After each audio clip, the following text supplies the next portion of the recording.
नमस्कार दोस्तों, top stories with Sonu Yadav लेकर हाजिर हूँ। मैं सोनू यादव। शुरुआत करते हैं सेगमेंट की इस पहेली के साथ। कल बनता धड़के बिना, मल बनता सिरहीन, थोड़ा हूँ पैर कटे तो अक्षर केवल 3। आज की पहेली कठिन हो सकती है दोस्तों, पर ऐसा नहीं है कि इसका उत्तर नहीं है। आपको पता होगा, आपने पढ़ा होगा, सुना होगा।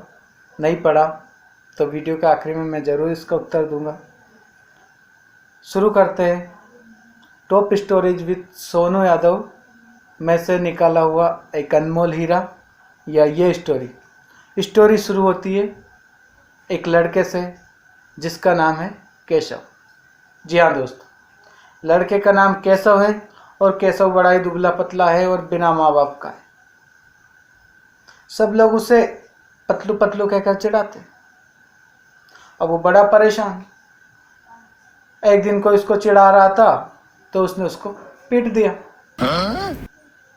पतले मोटे हो सकते हैं, शारीरिक ऊर्जा एक अलग बात है और शारीरिक दिखावट और बनावट वो एक अलग सब्जेक्ट है। उसने उसको पीट दिया। अब लड़ने आए सब लोग उससे, उसके घर वाले लड़ने आए, गांव वाले भी लड़ने आए। बोले तुमने हमारे लड़के को क्यों मारा? बोले ये सब मुझे पतलू पतलू कहकर चिढ़ाते हैं और आप उनसे कोई किसी से कोई कुछ ही नहीं कहता और सब लोग मेरे को डांटते। ये बात नोट करने वाली है दोस्तों, क्योंकि केशव एक बिना माँ बाप का लड़का था।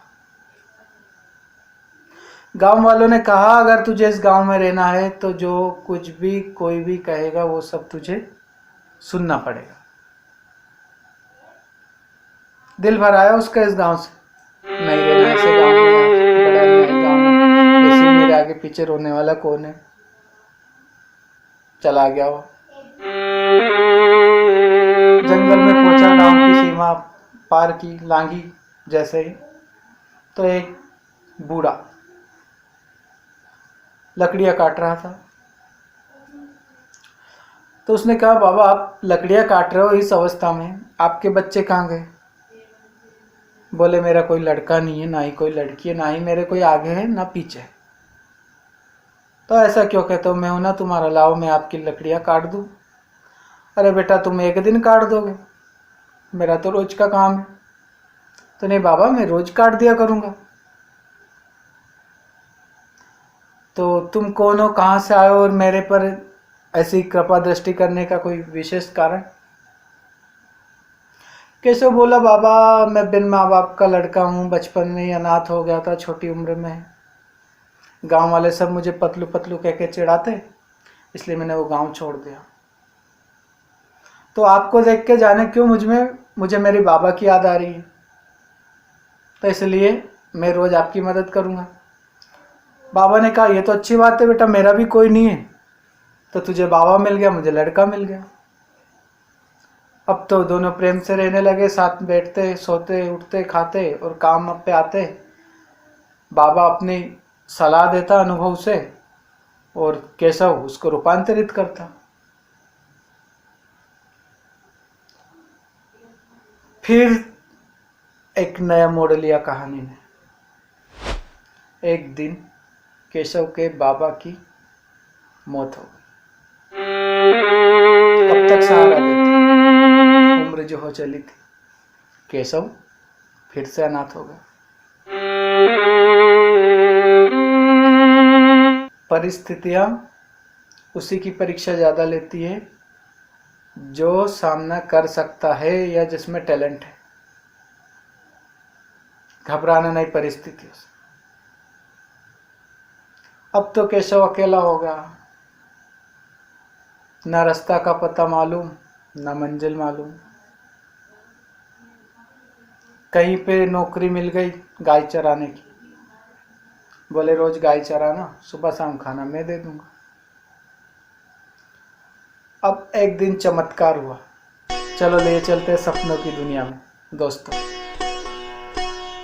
चमत्कार हुआ, सोनू गाय चरा रहा था, समझ आता हूँ, केशव गाय चरा रहा था और सिर झुका के रो रहा था।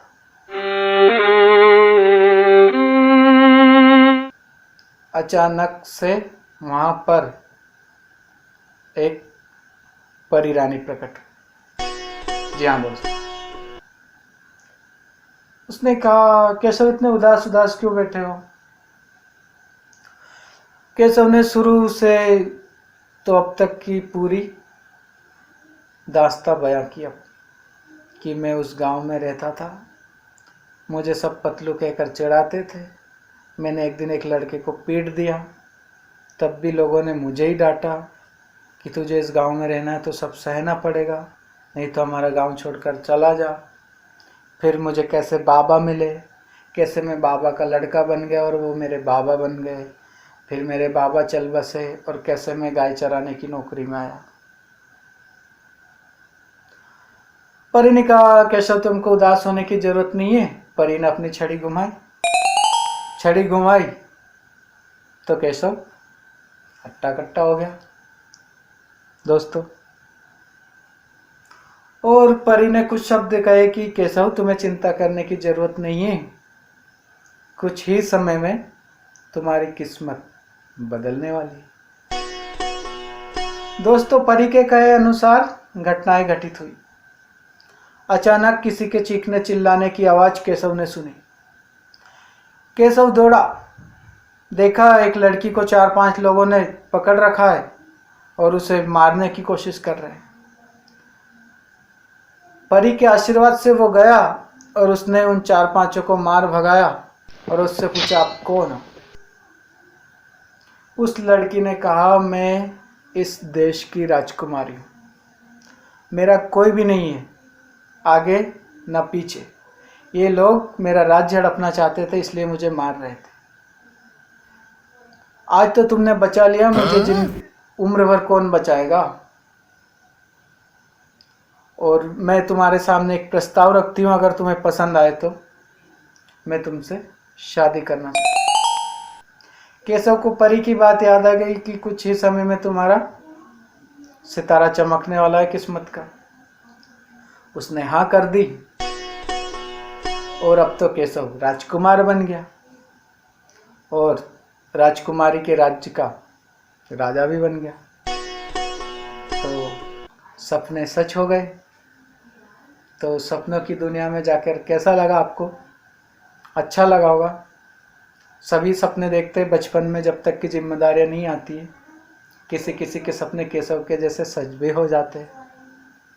तो ये थी आज की स्टोरी और अब समय हो चला है पहेली का उत्तर देने का।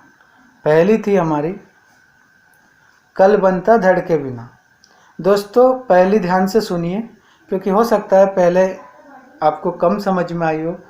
कल बनता धड़ के बिना, मल बनता सिरहीन, थोड़ा हूँ पैर कटे तो अक्षर केवल 3।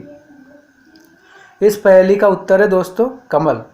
कमल में ये सब होता है जो कि इस पहेली में बताया गया है। तो विदा लेता हूँ आपसे। मिलते हैं top stories with Sonu Yadav के अगले सेगमेंट में अगली स्टोरी के साथ। तब तक के लिए नमस्कार।